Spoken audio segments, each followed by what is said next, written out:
Hello everyone, welcome to Prateek IQ। BPSC special series में आज हम लोग देखेंगे बिहार स्पेशल करंट अफेयर और आज का लेक्चर इस सीरीज का पार्ट 2 है। तो स्टार्ट करते हैं आज का लेक्चर।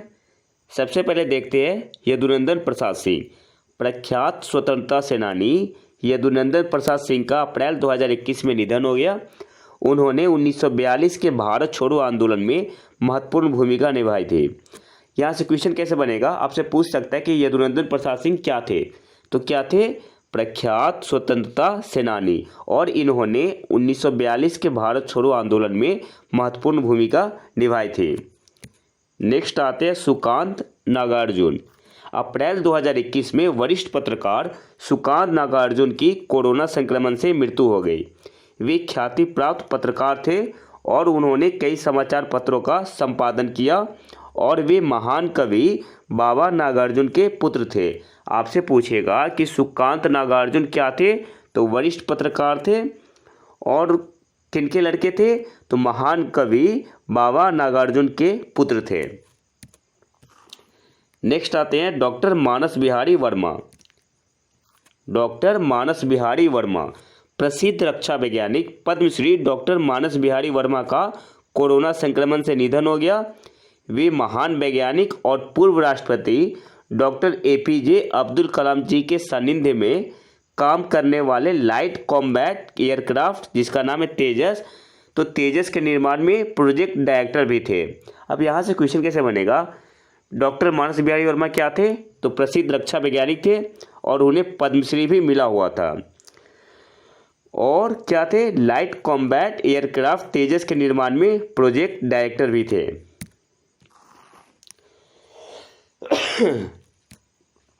भारतीय वायुसेना को अधिक मारक बनाने में डॉक्टर वर्मा का योगदान अविस्मरणीय है। पूर्व प्रधानमंत्री स्वर्गीय अटल बिहारी वाजपेयी जी द्वारा साइंटिस्ट ऑफ द ईयर, पूर्व प्रधानमंत्री डॉक्टर मनमोहन सिंह जी द्वारा प्रौद्योगिकी नेतृत्व पुरस्कार और वर्ष 2018 में पद्मश्री से सम्मानित डॉक्टर मानस बिहारी वर्मा जी का संपूर्ण जीवन राष्ट्र के लिए समर्पित था। देखो आपसे क्या पूछेगा यहाँ से कि सबसे पहले कि डॉक्टर मानस बिहारी वर्मा क्या थे, तो रक्षा वैज्ञानिक थे, उन्हें पद्मश्री भी मिला हुआ था और जो तेजस के निर्माण में क्या थे, प्रोजेक्ट डायरेक्टर भी थे। और पूर्व प्रधानमंत्री स्वर्गीय अटल बिहारी वाजपेयी जी द्वारा उन्हें साइंटिस्ट ऑफ द ईयर दिया गया था। डॉक्टर मनमोहन सिंह जी द्वारा प्रौद्योगिकी नेतृत्व पुरस्कार और 2018 में उन्हें पद्मश्री से सम्मानित किया गया था। नेक्स्ट आते हैं मोहम्मद शहाबुद्दीन। चलो कोई मतलब नहीं पढ़ने का। नेक्स्ट पॉइंट पे आते हैं पंडित चंद्रनाथ मिश्र अमर जी। मैथिली के मूर्धन्य साहित्यकार और ख्याति प्राप्त शिक्षाविद पंडित चंद्रनाथ मिश्र अमर जी का अप्रैल 2021 में निधन हो गया। उन्हें वर्ष 1983 में साहित्य अकादमी पुरस्कार से सम्मानित किया गया था। अब यहाँ से क्वेश्चन इंपॉर्टेंट क्यों हो गया कि उन्हें वर्ष 1983 में साहित्य अकादमी पुरस्कार से सम्मानित किया गया था। तो पंडित चंद्रनाथ मिश्र अमर जी क्या थे, तो मैथिली के साहित्यकार और ख्याति प्राप्त शिक्षाविद थे और उन्हें साहित्य अकादमी पुरस्कार से सम्मानित कब किया गया था, तो 1983 में। नेक्स्ट आते हैं बाल हृदय योजना। मुख्यमंत्री नीतीश कुमार ने 2 अप्रैल 2021 को 7 निश्चय 2 के अंतर्गत सबके लिए अतिरिक्त स्वास्थ्य सुविधा के तहत बाल हृदय योजना का शुभारंभ किया। बाल हृदय योजना का शुभारंभ कब हुआ था, तो 2 अप्रैल 2021। बीपीएससी डाटा बेस्ड क्वेश्चन पूछती है तो आपको डाटा याद करना होगा। बाल हृदय योजना का शुभारंभ कब हुआ था, 2 अप्रैल 2021। नेक्स्ट पॉइंट पे आते हैं मुख्यमंत्री ने Prashanti medical services and research foundation के अहमदाबाद स्थित अस्पताल में इलाज हेतु अभिभावकों के साथ विमान से भेजे जा रहे 21 हृदय रोग से ग्रस्त बच्चों को पटना हवाई अड्डा तक ले जा रही बसों को हरी झंडी दिखाकर रवाना किया। तो यहाँ से कोई खास क्वेश्चन नहीं बनेगा। इन बच्चों के इलाज के लिए 1 अप्रैल 2021 से बाल हृदय योजना की शुरुआत की गई। नेक्स्ट पॉइंट पे आते हैं राजगीर में नए केबिन रोपवे का लोकार्पण। राजगीर में नए केबिन रोपवे का लोकार्पण मुख्यमंत्री नीतीश कुमार ने 26 मार्च 2021 को, डेट याद करना है आपको, 26 मार्च 2021 को राजगीर में रत्नागिरी पर्वत स्थित 8 सीट वाले नवनिर्मित केबिन रोपवे का फीता काटकर एवं शिलापट अनावरण कर लोकार्पण किया। तो किस दिन हुआ था नए केबिन रोपवे का लोकार्पण? 26 मार्च 2021 को।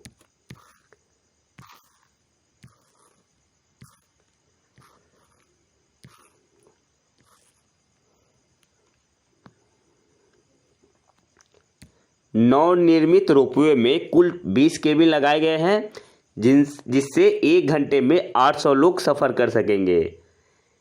जो रोपवे का उद्घाटन हुआ है उसमें केबिन कितना लगा हुआ है? 20, जिसमें 1 घंटे में 800 लोग सफ़र कर सकेंगे।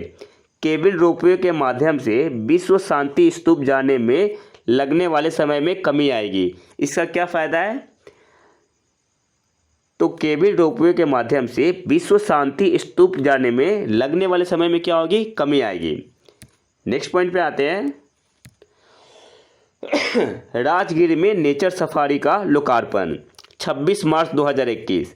26 मार्च 2021 को मुख्यमंत्री नीतीश कुमार ने राजगीर में नेचर सफारी का लोकार्पण किया। नेचर सफारी में ग्लास स्काई वॉक और सस्पेंशन ब्रिज का भी निर्माण किया गया है।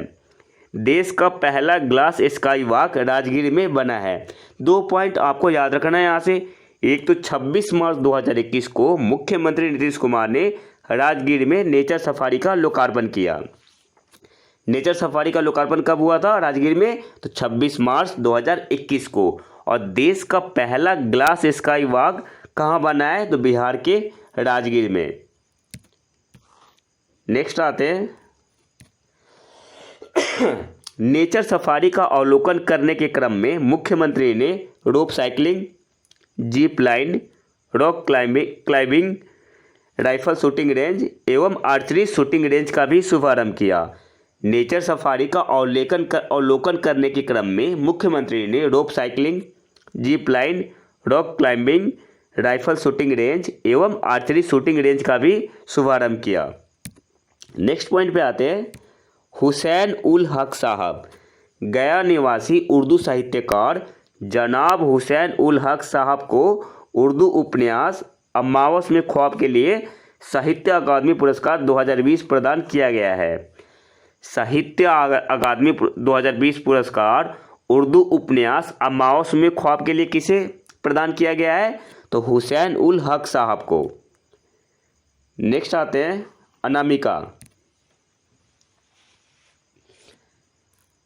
मुजफ्फरपुर निवासी अनामिका को हिंदी कविता संग्रह टोकरी में दिगंत थेरी गाथा 2014, इसको याद करना है। जो कविता संग्रह है इसका नाम याद कर लो आप।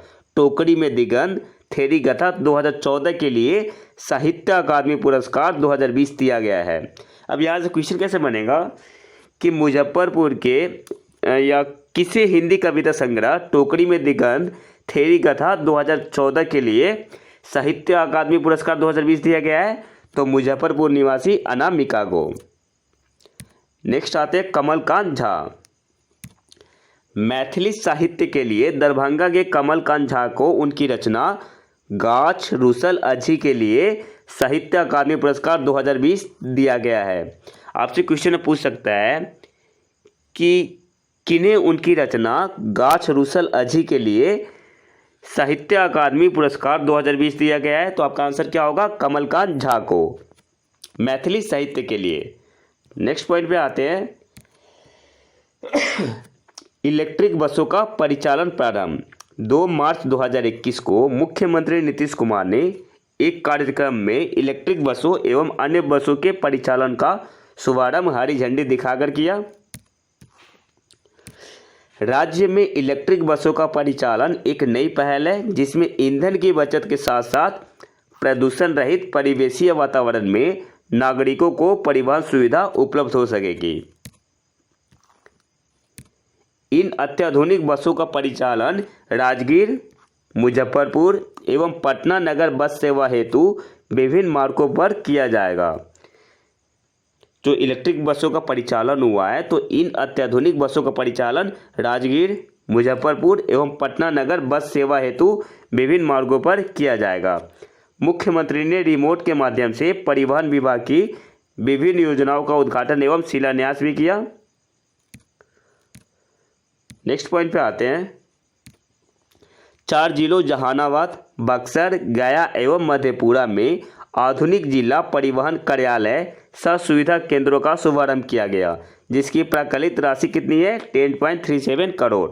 यहाँ से एक पॉइंट सबसे इंपॉर्टेंट बन रहा है कि आपसे पूछ सकता है कि जिला परिवहन कार्यालय सह सुविधा केंद्रों का शुभारंभ कहाँ किया गया?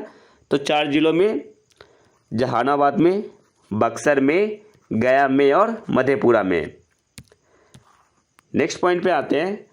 पटना जिले के बिहटा सिकंदरपुर में भारत सरकार के सड़क परिवहन एवं राजमार्ग मंत्रालय द्वारा अत्याधुनिक इंस्पेक्शन एंड सर्टिफिकेशन सेंटर बनाया जा रहा है।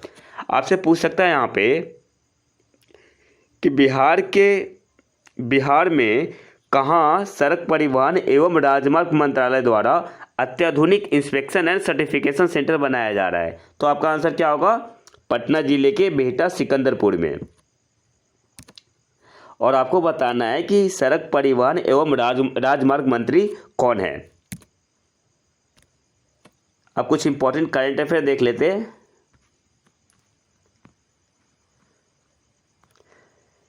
Important current affairs of 2021। तो सबसे पहला है, भारत का पहला 3D प्रिंटेड हाउस का उद्घाटन निर्मला सीतारमण ने IIT मद्रास में किया। आपसे पूछ सकता है कि भारत का पहला 3D प्रिंटेड हाउस का उद्घाटन निर्मला सीतारमण ने कहाँ किया था? तो IIT मद्रास में। नेक्स्ट है, भारतीय सेना ने उत्तरी सिक्किम में वेनेडियम आधारित बैटरी टेक्नोलॉजी का उपयोग करके 56 kVA के पहले हरित सौर ऊर्जा संयंत्र का उद्घाटन किया है। भारतीय सेना ने उत्तरी सिक्किम में कौन सा मेटल आधारित बैटरी टेक्नोलॉजी का उपयोग करके 56 किलोवोल्ट एम्पियर के पहले हरित सौर ऊर्जा संयंत्र का उद्घाटन किया? तो आपका आंसर क्या होगा? वेनेडियम। पहले वेनेडियम नहीं मिलता था हमारे यहाँ, लेकिन पहली बार वेनेडियम के भंडार अरुणाचल प्रदेश में मिला है। नेक्स्ट करंट अफेयर पे आते हैं। नौसेना ने ऑक्सीजन से भरे कंटेनरों की शिपमेंट के लिए समुद्र सेतु द्वितीय शुरू किया था। नौसेना ने कौन सा अभियान शुरू किया था ऑक्सीजन से भरे कंटेनरों की शिपमेंट के लिए? तो समुद्र सेतु द्वितीय। नेक्स्ट आते हैं। सीमा सड़क संगठन BRO बॉर्डर रोड ऑर्गेनाइजेशन ने सड़क निर्माण कंपनी की कमान संभालने के लिए पहली बार महिला अधिकारी वैशाली हिवासे को नियुक्त किया है। सीमा सड़क संगठन BRO ने सड़क निर्माण कंपनी की कमान संभालने के लिए पहली बार किस महिला को अधिकारी नियुक्त किया है? तो वैशाली हिवासे को। और आज के आखिरी करंट अफेयर पे आते हैं। मेफ्लावर 400 दुनिया के पहले आर्टिफिशियल इंटेलिजेंस जहाज का नाम है। आपसे पूछ सकता है क्वेश्चन कि दुनिया के पहले आर्टिफिशियल इंटेलिजेंस जहाज का नाम क्या है? तो मेफ्लावर 400। तो ये तो था हमारा आज का लेक्चर। अगर वीडियो पसंद है तो लाइक करें और चैनल को सब्सक्राइब जरूर कर ले। मिलते हैं नए वीडियो में नए टॉपिक के साथ। तब तक के लिए नमस्कार, जय हिंद।